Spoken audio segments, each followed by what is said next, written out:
மீண்டும் தமிழர் தாயகத்தில் பெரும் கோர விபத்து கிளிநொச்சியில் சம்பவம் பதிவாகி இருக்கின்றது. ஆம், நான் உங்களின் நண்பன் RJ உதயா. வாருங்கள் காணொளிக்குள் செல்லலாம்.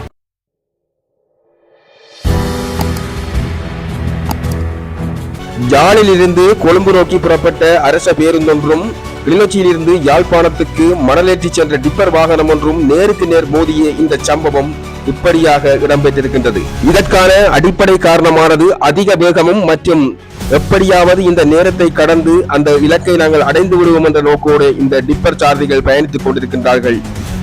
இன்னும் ஒன்று, இந்த வாகனத்தை நாங்கள் எப்படியாவது முந்தி செல்ல வேண்டும் என்ற நோக்கோடு இப்பொழுது சாரதிகள் செயற்பட்டு வருகின்றார்கள். ஆனால் உண்மை என்னவெனில் சாரதிகள் மிக மிக அவதானமாகவும் நிதானமாகவும் செயல்பட்டால் எத்தனையோ விபத்துக்களை தவிர்க்கலாம், எத்தனையோ உயிர்களையும் நாங்கள் இழப்பதிலிருந்து தவித்துக் கொள்ளலாம். இன்று நடந்த இந்த பாரிய விபத்தானது அரச பேருந்து சாரதியின் அதீத திறமையால் மட்டுமே சாத்தியமாகியது.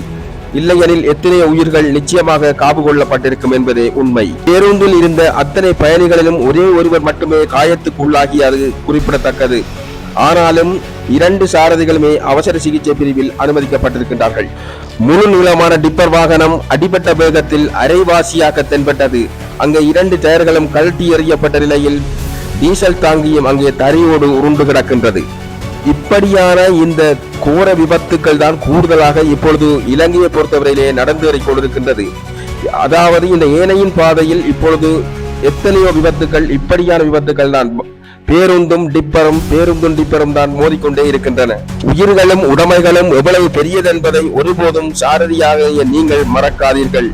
இன்று நடந்த இந்த பாரிய விபத்தில் அரச பேருந்து சாரதி அதீதமாக செயல்படாவிட்டிருந்தால் எத்தனையோ உயிர்கள் நிச்சயமாக காவு கொள்ளப்பட்டிருக்கும்.